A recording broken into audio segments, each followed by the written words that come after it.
Itulah yang terbaik untuk kita. Kita belajar meyakini itu. Tidak ada takdir yang buruk. Semua takdir itu dari Allah adalah baik. Tetapi sebagiannya kita menerimanya dengan lapang dada, yang lain kita mengeluhkannya sehingga hasilnya menjadi keburukan. Semua takdir dari Allah itu baik. Kenapa bisa gitu, Ustaz? Karena Allah Maha Baik. Kan takdir itu ketetapan Allah. Allah tidak menetapkan kecuali yang baik-baik. Kenapa bisa gitu? Karena Allah Maha Baik. Kalau kita curiga ada takdir buruk, ada takdir yang merugikan kita, berarti sama saja kita menuduh Allah itu jahat. Sama saja kita menuduh Allah itu nggak adil. Sama saja kita menuduh Allah itu nggak sayang sama kita. Padahal Allah itu Maha Penyayang, Allah Maha Adil, Allah Maha Baik, Allah Maha Sempurna. Lalu kenapa kita curiga dengan takdir? Semua takdir itu baik, syarrihi wa khairihi. Yang kalian anggap buruk ataupun yang kalian anggap baik, semuanya baik. Kita belajar meyakini. Ustaz, gak mudah, ya? Kenapa gak mudah? Karena beberapa kenyataan memang gak baik-baik aja, Ustaz. Hidup saya sedang tidak baik-baik saja.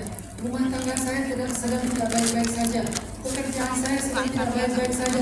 Bagaimana saya menganggap ini sebagai takdir baik, Ustaz? Bagaimana cara saya meyakini bahwa suami saya itu adalah takdir baik, Ustaz? Sementara bagi saya, dia adalah musibah terbesar saya. Anugerah terindah. Siapa suami ibu? Namanya Firman.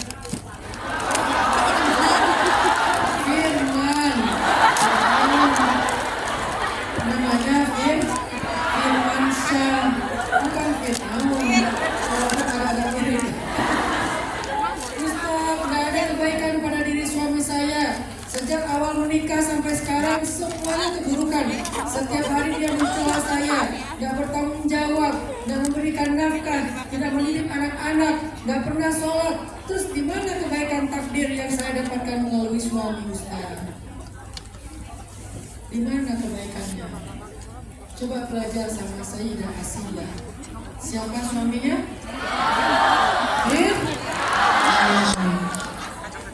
Itu asli ya. Asli ya, bukan Fir. Apakah ada kebaikan pada diri Fir'aun? Kalau ada yang bilang, coba angkat tangan. Ustaz, jangan suruh sama Fir'aun, kasihan. Gitu-gitu dia keren loh belajar. Saya ngefans sih sama Fir'aun. Makanya saya kasih nama anak saya Fir'aun. Dan saya siapa? Fir'aun. Kok bisa gitu? Soalnya orang tua aku ngidolain Fir'aun banget.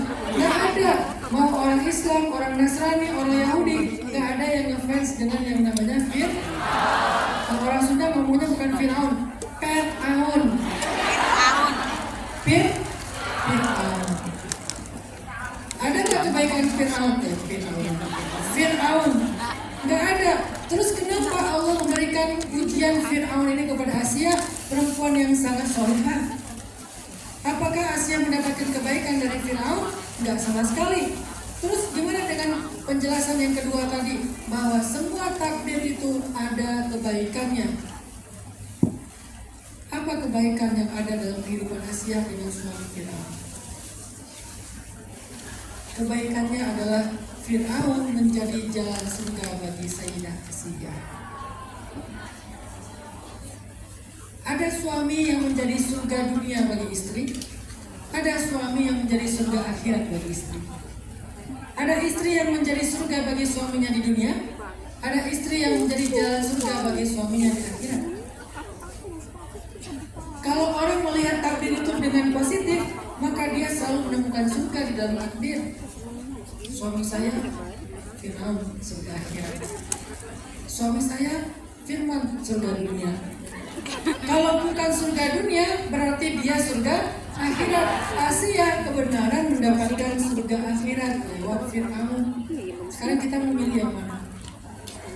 Surga dunia dan akhirat. Dunia, akhirat. Itu ideal. Tapi bagaimana kalau disuruh memilih?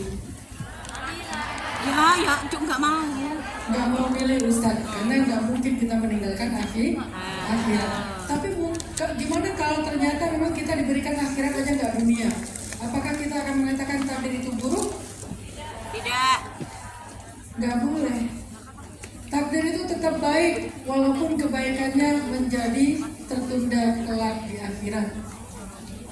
Lagi pula Asia sudah melihat surga bahkan sejak dia masih ada di dunia. Dia adalah satu-satunya perempuan yang pernah melihat surga live dari ketika dia masih di dunia. Kenapa bisa kayak gitu? Karena karena kesabarannya terhadap suami seperti Firaun. Makanya Allah bilang ini di Al-Baqarah ayat 219.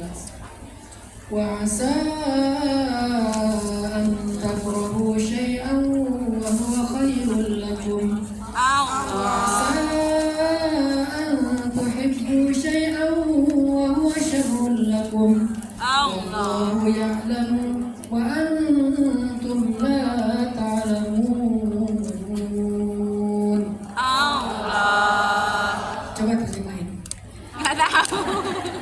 Udah Ustaz, apa terjemahnya? Allah. Apa terjemahnya? Bisa jadi kalian benci sesuatu padahal itu baik untuk kalian, dan bisa jadi kalian menyukai sesuatu padahal itu buruk untuk kalian, dan Allah lebih tahu sedangkan kalian tidak tahu. Jadi jangan. Tahu. Dan itu bukan ayat ya. Jangan dicari ayat, jangan sok tahu. Nggak ketemu di Google karena itu bukan Ayat. Maksudnya apa ayat itu? Ternyata nggak semua yang kita nggak suka dalam hidup itu adalah buruk. Bisa jadi ada kebaikan di dalamnya. Kalau bukan di dalamnya, di baliknya. Kalau bukan di dalamnya, maka di baliknya. Kok bisa Ustaz? Fa inna ma'al usri yusra. Inna ma'al usri yusra. Kalau bukan di dalam itu kebaikan, kalau bukan pada kejadian itu ada kebaikan, maka bersamanya, di baliknya. Tapi kebaikan itu selalu ada. Sehingga kita belajar meyakini yang namanya takdir Allah itu pasti baik. Kalau nggak di dalamnya, ya bersamanya. Pasangan, dia takdir kita. Kalau bukan dia kebaikan dalam hidup kita, bersama dia kita mendapatkan kebaikan. Ada sebuah kisah di zaman sebelum Nabi yang mengisahkan juga Rasulullah SAW. Jadi ada dua orang solih, orang ahli ilmu bersahabat. Kemudian si yang pertama ini selalu mengunjungi sahabatnya yang kedua untuk silaturahim setahun sekali. Nah, suatu saat ketika dia berkunjung ke rumah sahabatnya, dia ketuk pintu, tok tok tok, assalamualaikum. Dari dalam kedengaran suara orang yang menjawab, siapa? Suara perempuan.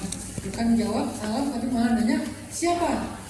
Terus kata orang ini, saya Fulan bin Fulan, saya sahabatnya Fulan bin Fulan. Apakah benar ini rumahnya? Ya, emang kenapa? Apakah orangnya ada? Saya ingin bersilaturahim. Nggak ada, mending dia mati aja. Dia lagi mencari kayu di hutan. Semoga dia nggak kembali lagi. Dasar suami nggak benar. Ini perempuan ditanya satu, jawabnya sejilid. Cuma nanya adakah dia di rumah, jawabnya buruk semuanya. Dia menjelek-jelekan suaminya habis-habisan. Akhirnya orang yang bertamu ini nunggu di depan rumah. Mudah-mudahan nanti sebentar lagi sahabatnya akan pulang dari hutan. Ternyata benar, sahabatnya pulang dari hutan membawa kayu bakar, dan yang uniknya adalah kayu bakarnya dipikul oleh seekor singa. Dia pulang dari hutan bersama dengan seekor singa, dan dia bukan Tarzan. Singa itu memikul kayu bakar. Biasanya yang memikul kayu bakar siapa?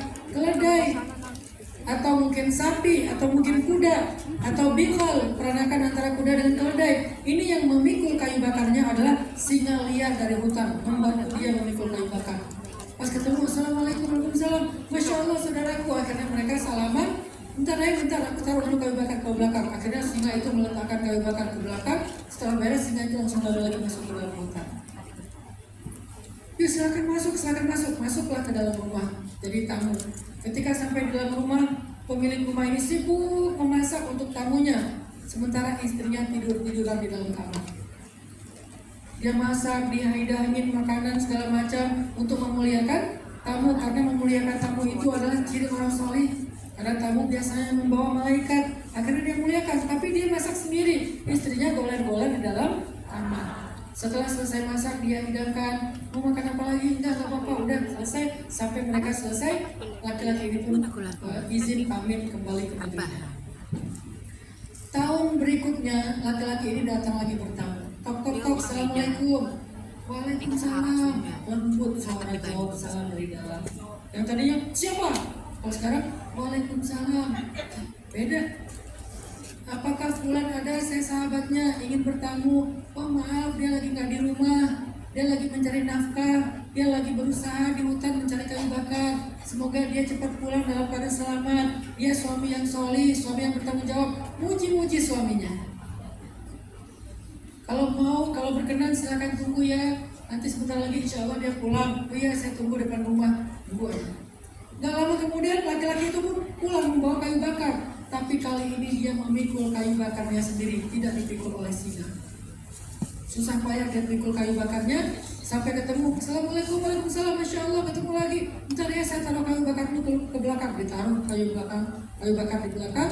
Baru dia dalam keadaan lelah mempersilakan, silakan masuk. Pas masuk, istri yang punya rumah ini udah masak untuk mereka berdua.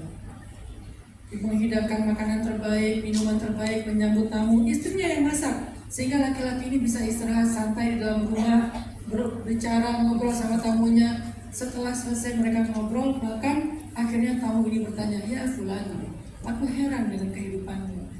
Apa yang kamu herankan?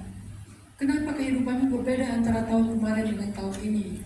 Tahun kemarin engkau memiliki istri yang sangat pemarah, yang selalu menjelek-jelekanmu. Dan aku melihat tahun ini justru kebalikannya. Istrimu sangat solihah, sangat baik kepadamu, memuji-muji engkau, mendoakan engkau dengan kebaikan. Apa yang terjadi? Laki-laki ini bercerita, wahai saudaraku, tahun lalu Allah Subhanahu wa Ta'ala memuji aku di rumah dengan istri pemarah, istri yang suka menghina suami, istri yang kufur dan tidak pernah berterima kasih menghargai suaminya. Allah memuji aku dengan kesusahan di dalam rumah, tapi di waktu yang sama Allah memberikan aku kemudahan di luar rumah. Makanya engkau menyaksikan aku mencari kayu bakar di hutan dibantu oleh singa dan hewan-hewan liar. Ketika aku pulang, singa itu memikulkan kayu bakar untukku. Itulah kemudahan di luar rumah yang aku dapatkan karena kesusahan yang aku dapatkan di dalam rumah. Tapi gak lama kemudian istriku meninggal dunia. Pasti pengennya gak kayak gitu kan ceritanya kan. Lama-lama istrinya dapat hidayah gitu ya. Meninggal istrinya. Istrinya meninggal, terus Allah karuniai aku istri yang soleha. Dia menikah lagi, dapat istri yang soleha, yang sangat berterima kasih, menghargai suami, memuji suami, mencukupkan hak suami. Allah mudahkan aku dengan istri yang solehah di dalam rumah, tetapi Allah cabut kemudahan aku di luar rumah. Sehingga engkau melihat aku mencari kayu bakar sendiri, memikul sendiri, tidak ada lagi singa yang membantu aku. Maka begitulah hidup, teman-teman. Ketika Allah berikan kita satu kesusahan, sebetulnya di waktu yang sama, di tempat yang berbeda, dalam kasus yang berbeda, Allah sedang memberikan kita kemudahan dengan cara yang lain. Sehingga kalau kita menolak kesusahannya, sebetulnya kita juga sedang menolak kemudahannya sekaligus. Hari ini kalau misalnya kalian merasa kayak rezekinya kok mudah di Hongkong, alhamdulillah bisa ngirimin lebih dari cukup. Tahukah apa alasan kalian mudah rezeki hari ini? Mungkin karena kesusahan yang lain. Coba periksa kesusahan apa yang sedang kalian alami. Menahan rindu. Satu, menahan rindu kepada orang yang gak jelasnya. Pada anak, Ustaz, pada anak. Oh jelas, oh anak, Masya Allah. Anak, apalagi? Kesusahan apa? Kesusahan pastinya tentang masalah rumah tangga kan? Bagi yang udah menikah, kalau yang belum menikah, ya jelas kesusahan karena masih jomblo. Bisa jadi kesusahan kalian itu adalah pembawa kemudahan demi kemudahan yang kalian dapatkan hari ini. Sehingga kalau kita komplain, berkeluh kesah dengan susahnya, nanti Allah akan mencabut susahnya dan sekaligus dengan kemudahannya.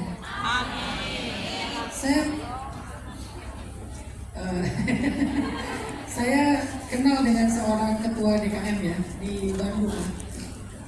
Ketua DKM ini seorang ayah yang diuji dengan punya anak autis. Kan punya anak autis itu nggak mudah kan? Iya. Dia diuji punya anak autis. Anaknya itu ya namanya anak autis ekstra lah, ekstra tenaga, ekstra waktu, ekstra sabar. Pokoknya ekstra banget nih ayah dan bundanya untuk membesarkan anak ini. Gak lama kemudian anaknya sembuh. Anaknya dengan terapi akhirnya sembuh. Tahu nggak apa yang terjadi? Beliau cerita ke saya, Ustaz, ketika saya diuji dengan anak saya yang autis, Allah mudahkan rezeki saya, sehingga saya bisa bawa dia terapi sampai ke luar negeri. Allah mudahkan rezeki saya, sehingga saya bisa beli rumah yang besar. Allah mudahkan rezeki saya, sehingga saya bisa mengganti perabotan yang dirusak oleh dia. Allah mudahkan rezeki saya dengan semua usaha saya ya Ustaz. Tapi begitu anak saya udah sembuh sekarang, rezeki saya kembali normal secukupnya.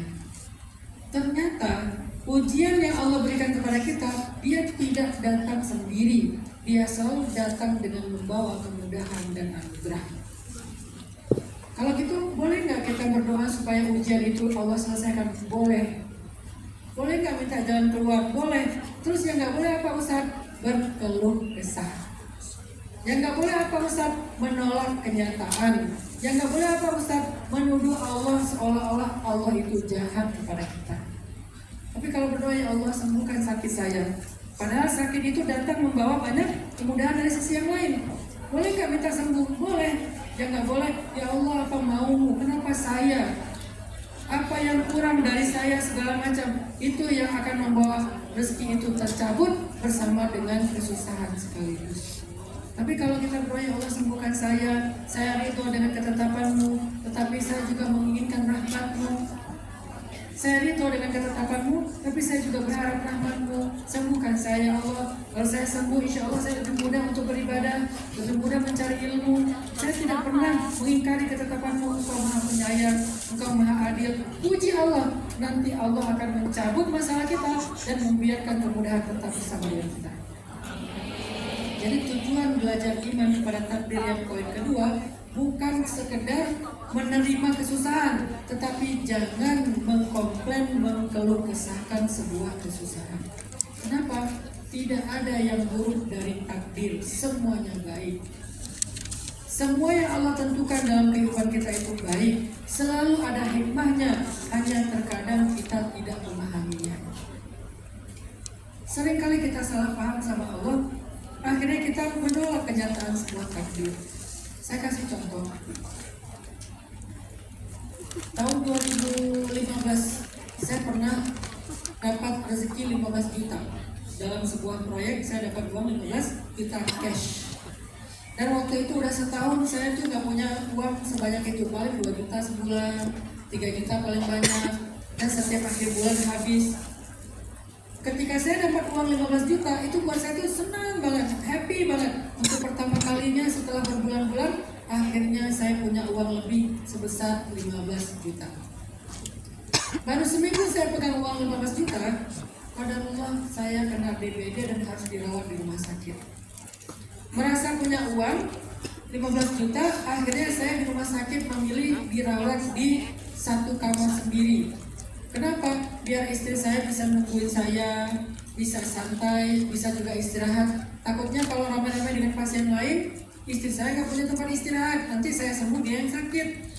Akhirnya saya memilih kamar sendiri. Ada kulkasnya, ada TV-nya, ada sofa bednya, dokter spesialis. Karena saya punya uang 15 juta. Alhamdulillah saya dirawat dengan baik. Beberapa hari kemudian saya sembuh, kata dokter udah boleh pulang. Ketika saya membayar biaya rumah sakit, ternyata angkanya persis 15 juta.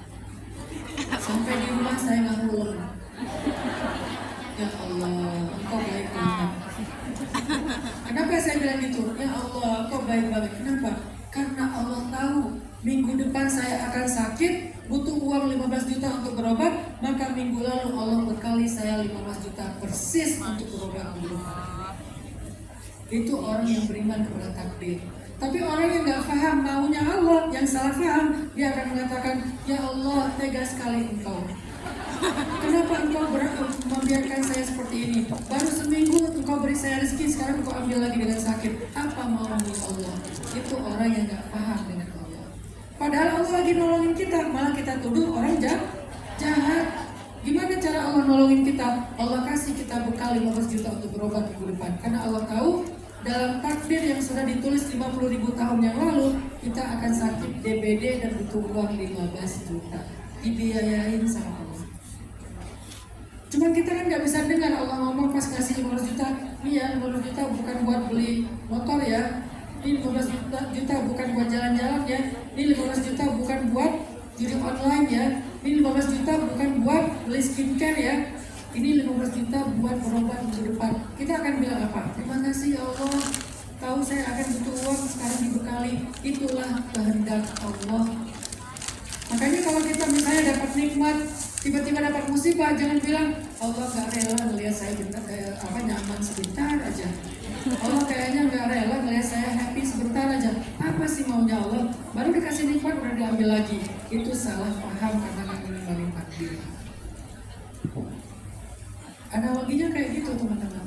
Allah gak ngasih kita suatu nikmat kecuali nikmat itu adalah untuk kita kuat menghadapi suatu masalah. Dan Allah tidak memberikan kita satu masalah kecuali bersama masalah itu ada kemudahan. Selalu kayak gitu polanya. Inna ma'al usri yusra, inna ma'al usri yusra. Kemudian apalagi misalnya wa asa an takrahu syai'an wa huwa khairul lakum, wa asa an tuhibbu syai'an wa huwa syarrul lakum. Selalu kayak gitu. Jadi terimalah takdir dengan keyakinan semua takdir itu baik. Saya ngerti atau saya nggak ngerti, saya suka atau saya enggak suka. Ada lagi kejadian teman saya yang cerita ke saya. Dia orang Padang yang paling disumpahin di kampungnya karena bandel. Jadi sama gurunya, sama tetangganya disumpahin, kamu tuh gak akan sukses, kamu gak akan sukses, kamu gak akan sukses. Tapi ibunya selalu mendoakan dia. Sampai ketika dia udah lulus SMA, dia mendaftar di akademi kepolisian karena anaknya suka berantem, badannya bagus, tinggi. Ya udahlah, coba melamar jadi polisi. Pas dia mendaftar di akademi kepolisian, lulus nih 50 orang. Ikutlah dia dalam pendidikan akademi kepolisian di Barat. Pas tes yang kedua, udah 2 bulan, 3 bulan dia ikut pendidikan. Tes yang berikutnya, dia satu-satunya yang gagal, yang lain semuanya lulus. Sehingga di situ dia terpukul, dia malu untuk pulang ke kampungnya. Akhirnya karena malu, dia nggak pulang ke kampungnya, dia merantau ke Bandung. Di Bandung dia merintis usaha, belum berhasil, gagal. Akhirnya dia pindah ke Jakarta. Di Jakarta dia jadi ajudan seorang bos, kemudian jadi supir, kemudian mulai belajar berdagang di Tanah Abang sampai dia punya sekian belas toko di Tanah Abang sebelum ditutup sama TikTok. Punya sekian belas toko di Tanah Abang dan punya pabrik, sehingga tiba-tiba dia menjadi orang yang kaya raya, sukses, dan dia menjadi orang yang pertama di kampung itu yang haji. Bahkan guru ngajinya pun belum haji. Tapi dahsyatnya dia mengumrohkan guru ngajinya yang nyumpahin dia waktu kecil. Lalu apa yang terjadi kemudian? Ketika dia udah sukses, dia mencari teman-temannya yang satu barak dulu, yang sama-sama di akademi kepolisian. Dia cari tahu, ada yang menjadi kapolsek, ada yang tugas di mana, dia cari tahu. Yang dia bisa akses akhirnya dia temui. Dia tanya, kamu di mana sekarang? Kamu di mana sekarang? Namanya reuni ya. Terus teman-teman yang satu barak kita 50 orang di mana sekarang? Kamu nggak tahu berita mereka. Kenapa? Sebagian besar mereka telah meninggal dalam musibah tsunami di Aceh. Kok bisa? Karena mereka lagi tugas di Aceh, tinggal di barak Brimob, dan barak Brimob itu habis ketika tsunami di Aceh. Jadi sebagian besar teman kita itu sudah meninggal dalam tsunami. Baru dia sadar Allah itu sebaik-baik berencana. Mungkin dulu dia ngerasa kecewa ketika nggak lulus dalam akademi kepolisian, tetapi Allah punya rencana yang lebih baik untuk dia. Walaupun yang lulus juga baik, tetapi setiap orang punya cara-cara yang berbeda. Akhirnya dia jadi pengusaha, bisa haji, mengumrohkan keluarga dan guru ngajinya, bahkan sekarang rutin bersedekah. Itulah hikmah bahwa takdir selalu baik kalau kita beriman. Jadi kita nggak gampang untuk kecewa, marah, khawatir, takut, al-hamma wal hazan. Kenapa? Karena kita beriman dengan takdir. Yang ketiga, apa arti beriman kepada takdir? Arti beriman kepada takdir itu teman-teman, belajar menyerahkan hidup kita biar diurus oleh Allah. Belajar menyerahkan hidup kita biar diurus oleh Allah. Itu arti beriman kepada takdir. Jangan terlalu kegeeran dan pede ngerasa bisa mengurus hidup sendiri. Allah lebih baik dalam mengurus hidup kita. Allah lebih baik dalam mengurus anak-anak kita. Allah lebih baik dalam mengurus keluarga kita. Sehingga ketika kita jauh dari anak, kita akan serahkan, ya Allah, aku serahkan anakku kepadamu. Aku nggak mampu mengurus mereka, ya Allah. Engkau lebih baik dalam mengurus mereka daripada aku. Siapa yang diperlakukan kayak gitu? Nabi Muhammad SAW. Beliau lahir tak punya ayah, beliau masih balita tak punya ibu. Baru sebentar dirawat kakeknya pula yang wafat. Lalu dititipkan kepada pamannya, tapi paman yang paling miskin. Terus siapa yang merawat Nabi sampai dewasa? Allah Subhanahu wa Ta'ala. Maka ketika kita beriman kepada takdir, artinya kita belajar untuk menyerahkan hidup kita jadi diurus oleh Allah. Karena Allah yang menentukan segala sesuatu. Serahin sama Allah. Ya Allah, aku serahkan kepada Allah. Coba teman-teman buka surat Al-Kahfi ayat 82. Al-Kahfi. Kalau yang punya mushaf digital, coba cek nanti atau dicatat dulu, baca di rumah. Surat Al-Kahfi ayat 82. Sebentar Ustaz. Allah Subhanahu wa Ta'ala berfirman, Iya, pintu. wa ammal jidaru fakana lighulamayn yatimayn fil madinah wa kana tahtahu kanzun lahuma wa kana abuhuma salihan فأراد ربك أن يبلغا أشدهما ويستخرجا كنزهما رحمة من ربك وما فعلته عن أمري ذلك تأويل ما لم تستطع عليه صبرا. Allah. Cerita apa di dalam ayat ini? Jadi ceritanya ada seorang ayah yang punya anak kecil-kecil dan dia sedang sakit keras ayahnya ini.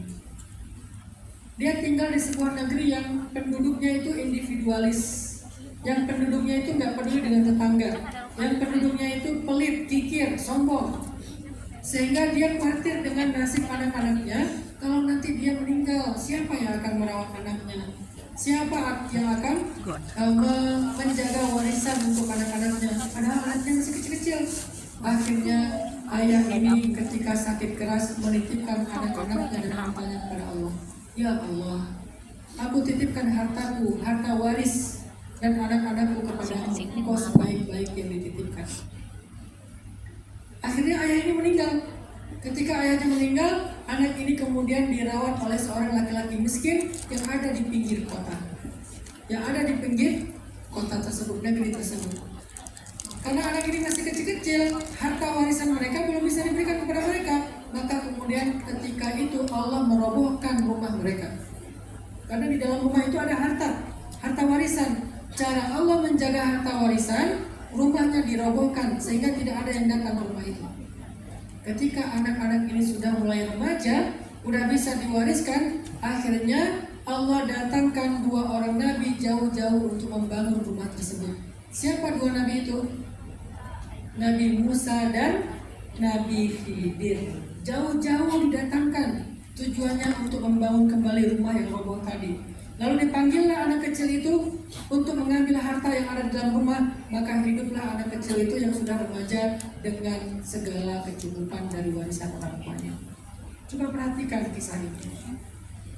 Kata Nabi dalam hadis riwayat Ibnu Hibban, "Annallaha idza studi'a syai'an hafidhah." Allah itu kalau dititipin sesuatu pasti dijaga sama Allah. Allah kalau dititipin sesuatu pasti dijaga.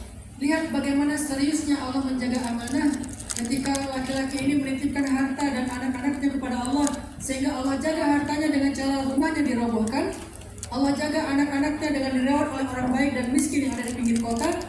Lalu ketika mereka sudah cukup usia, Allah datangkan dua nabi untuk membangun rumah. Kenapa harus dua nabi? Kan bisa aja tukang di sebelah rumah lagi nganggur, tiba-tiba ngebangunin ya.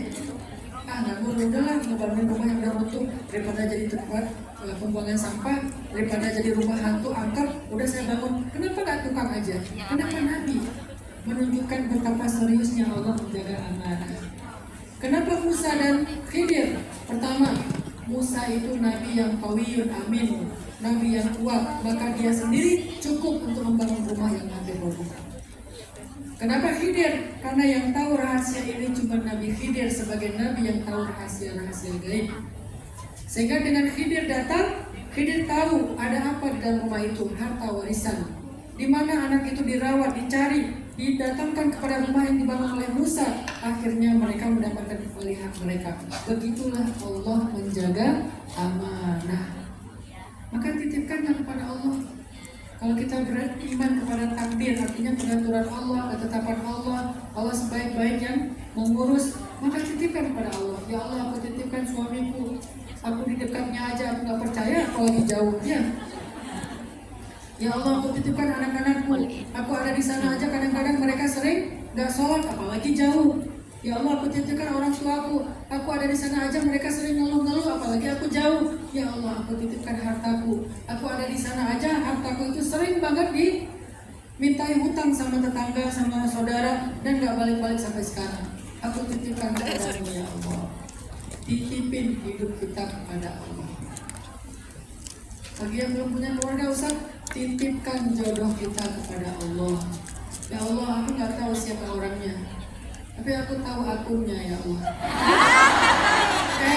Fulan_11. Kenapa lahir 2011? Nanti umurnya baru 12. Ya Allah, aku titipkan calon suamiku kepadamu ya Allah.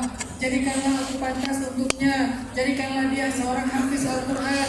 Jadikanlah dia imam yang adil sama aku. Jadikanlah dia tampak bagiku seperti jungkuk ya Allah. Sehingga ketika dia pulang ke rumah, aku akan menantinya di depan pintu sambil teriak-teriak. Saking mengganggu, ngidolain suami sendiri.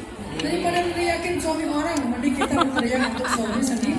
Jadilah seorang fans berat bagi suami kalian. Jangan pernah ngefans sama siapapun, termasuk ustaz. Saya tadi nitip ke Bunda Nuris, Bunda, saya kenapa gak mau foto bareng dengan bukan sok suci, bukan. Saya pengen ngasih edukasi ke ibu-ibu. Kalau belajar kepada para ustaz guru itu jangan kayak melihat artis. Lihatlah mereka sebagai guru. Kalau saya bukan ulama, anggaplah saya guru ngaji, bukan artis. Sehingga kita memperlakukan mereka dengan kedudukan mereka sebagai guru, sehingga ilmu kita berkah. Amin. Cuma pengen foto, update status segala macam, ngidolain ustaz, akhirnya ilmu kita Allah angkat, yang tersisa hanyalah sensasi. Saya titip kepada perempuan soleh yang ada di depan saya, idolakanlah hanya suami kalian. Kalau kalian pengen teriak-teriak di bandara, teriakin suami kalian. Kalau kalian pengen teriak-teriak di dalam kamar, di depan rumah, di pintu, teriakin suami kalian, suruh pergi. Teriakan seorang yang mengidolakan. Minta sama Allah, ya Allah, aku titipkan calon suami yang jadikan dia hafiz Al-Quran. Mungkin sekarang dia lagi mondok ya Allah. Mudah-mudahan dia menghafal Quran 30 juz. Kalau nggak lulus 30 juz, minimal juz 30, lumayan lah. Daripada aku ya Allah setiap salat tahajud ayatnya itu lagi. Habis Al-Fatihah pasti Al-Ikhlas. Sesekali pengen ganti ayat, mikir surat apa ya? Gantilah surat Al-Takatsur. Al-Hakumut Takatsur hatta zurtumul maqabir kalla saya'lamun summa kalla saya'lamun alam naj'alil arda mihada wal jibala autada wa khalaqnakum azwaja. Ya Allah, kok ada kasus panjang banget. Masuk ke surat An-Naba. Ya Allah, saya pengen ada yang ngimamin sholat tahajud saya, tapi bacaannya Al-Baqarah. Saya pengen tahajud Al-Baqarah, tapi cuma satu ayat. Alif Lam Mim. Yang lain bingung. Ya Allah, berikanlah saya suami terbaik yang soleh, yang bisa mendidik. Titipin sama Allah, titipin sama Allah. Kita ngantar anak kita ke pondok. Sebelum kita menitipkan anak kita kepada kiai, titipkan kepada Allah. Kiai tidak selalu ada untuk dia. Kalau lagi di kamar, mungkin aja dia dibully sama kakak-kakaknya. Sekarang banyak kan kejadian kayak gitu. Bukan salah kiainya, ada ribuan santrinya, nggak mungkin semuanya dicek satu-satu. Makanya saya ketika bikin sekolah, nggak berani ngambil murid banyak-banyak. Saya lagi bikin sekolah SMA, namanya 29 Socialpreneur High School. Sekolah gratis. Dari yang angkatan pertama, berapa muridnya? Cuma 9. Hasil seleksi ketat, akhirnya alhamdulillah dapat 9 orang. Di antara mereka ada beberapa orang yang sudah hafiz Quran, dan insya Allah semuanya brilian. Kalau saya masuk ke kelas mereka, itu tuh diskusi udah kayak DPR itu. Semuanya speak up, menurut aku, orang-orang terpilih. Lagi pula saya nggak berani banyak-banyak karena saya tidak berani bertanggung jawab dengan jumlah santri yang banyak. Saya nggak mampu, saya nggak sehebat para kiai-kiai besar. Saya nggak mampu. Maka kejadianlah di satu kamar ditendang sama kakaknya, dipukul sama kakak kelasnya, sampai ada yang masuk rumah sakit, alhamdulillah sampai ada yang meninggal. Jadi sebelum kita menitipkan kepada kiai, titipkan dulu kepada Rabbnya kiai, Allah Subhanahu Wa Taala. Ya Allah, aku titipkan anakku di pondok ini. Jaga dia, apalagi anak perempuan. Baru kemarin saya dapat kasus, ini kita yang nanganin kasusnya. Di Bogor, 24 santri laki-laki, disodomi oleh guru ngajinya. Astagfirullah. Umurnya dari 6 tahun sampai 18 tahun. Anak 6 tahun. Dan itu kan bisa kemana-mana. Korban hari ini biasanya secara ilmu psikologi adalah pelaku di masa yang akan datang. Seringnya kayak gitu. Pelaku itu dulunya korban yang tidak tertangani, nggak bisa rilis, nggak bisa sembuh. Akhirnya dia menjadi pelaku. Bukan hanya itu, penyakitnya macam-macam. Namanya orang nggak sehat ya.